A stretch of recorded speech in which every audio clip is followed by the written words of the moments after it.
Hello students, ये video मेरी live classroom में से सिलेक्टेड इलस्ट्रेशन है। ये set of videos are designed so that आपको जेईई और नीट की प्रिपरेशन के लिए नेविगेशन मिलता रहे।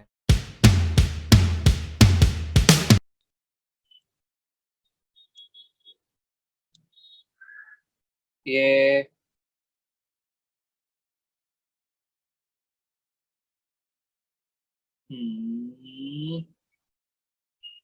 ये मान लेते हैं 5 kg है, ये 3 kg है। इसका फ्रिक्शन कोएफिशिएंट है 0.2, इसका फ्रिक्शन कोएफिशिएंट है 0.8। 30, 24, 50, 10, 34, 10, 25, 50, 24, 10, 34, 30 न्यूटन। हाँ ठीक है, 30 न्यूटन से इसको पुश कर।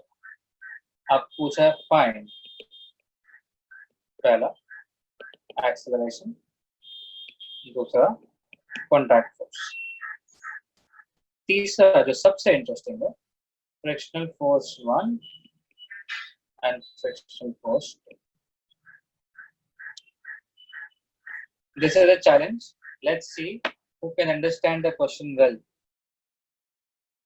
मैंने जो स्टेप्स बताए वो स्टेप्स फॉलो करना। अभी 5 स्टेप्स मैंने लिखवाए थे। ये क्वेश्चन ट्रिकी है।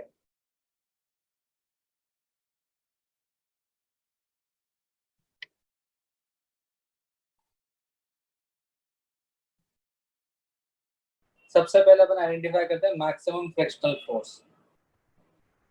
इसका नॉर्मल कितना है 50, इसका नॉर्मल कितना है 30। FF1 FF2, FF1 का मैक्सिमम वैल्यू कितना है 0.2 into 50 and that is 10 Newton. FF2 का मैक्सिमम वैल्यू कितना है 0.8 into 30, 24 न्यूटन। तो ध्यान दीजिए, अगर मैं इसको कंबाइंड ब्लॉक मानता हूं 5 और 3 का, तो मैक्सिमम अपोजिंग कितना होगा 24 + 10 दैट इज 34 न्यूटन। और फोर्स लगाया कितना जा रहा है 30 न्यूटन। तो भाई एक चीज तो क्लियर है, नो स्लाइडिंग। ये चीज तो क्लियर है क्योंकि मैक्सिमम फ्रिक्शनल फोर्स 34 न्यूटन होगा ना, और ये कंबाइंड ब्लॉक की तरह जाएगा जैसे भी जाएगा। तो कंबाइंड ब्लॉक की तरह जाना है उसको, तो दोनों के अंदर स्लाइडिंग होना चाहिए।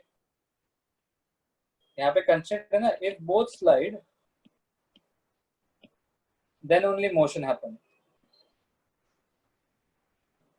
then only motion happen। ठीक है, दोनों स्लाइड कर नहीं रहे हैं आप, तो ये चीज तो क्लियर है, स्लाइडिंग नहीं होगी। पर अब सवाल ये है, will 5 kg block push 3 kg block? ये आपको सोच के बताना। तो ये हम चर्चा करेंगे, सोचेंगे एफबीडी के अंदर। 5 kg का एफबीडी बनाओ। 5 kg 30 न्यूटन, फ्रिक्शनल फोर्स कितना लग रहा है इसके 10 न्यूटन। बाकी तो वही कहानी mg और n कर सकते हैं आप, वैसे उसको ज्यादा एनालिसिस करते नहीं है। अब आप मेरे को ये सिचुएशन देख के बताओ, शुड दिस स्लाइड और not? Yes, it should slide.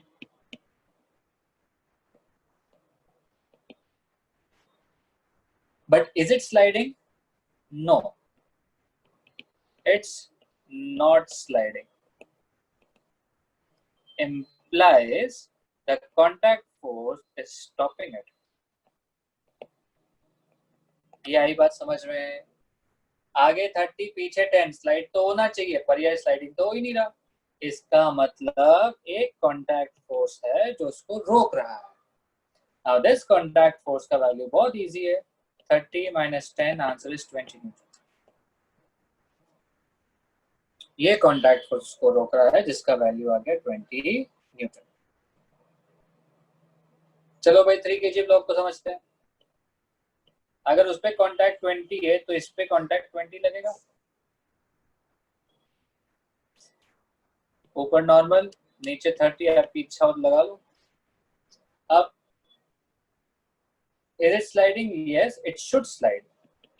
It should slide. But it is sliding?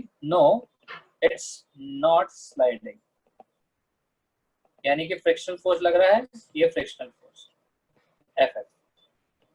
FF2 का मैक्सिमम वैल्यू है 24 न्यूटन, बट पुशिंग फोर्स कितना है? कितना है पुशिंग फोर्स? 20 न्यूटन. तो देयरफॉर फ्रिक्शन कितना लगेगा? Therefore friction is equal to required force and that is equal to 20 Newton. ऐसे करते हैं इन क्वेश्चंस को, एक एक स्टेप बाय स्टेप आप केस बाय केस सोचते हो. तो द आंसर ऑफ ए, इसका आंसर है 0, कॉन्टैक्ट फोर्स है 20, frictional force 1 is 10 Newton, frictional force 2 is 20 Newton. क्या आपको कॉमन सेंस से समझ में आ रहा है? अगर आगे की तरफ 30 है और वो रुका हुआ है तो पीछे की तरफ भी 30 ही होना चाहिए.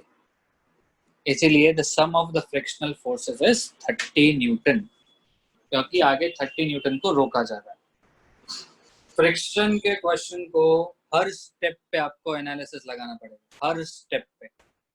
So students, the illustration was helpful, right?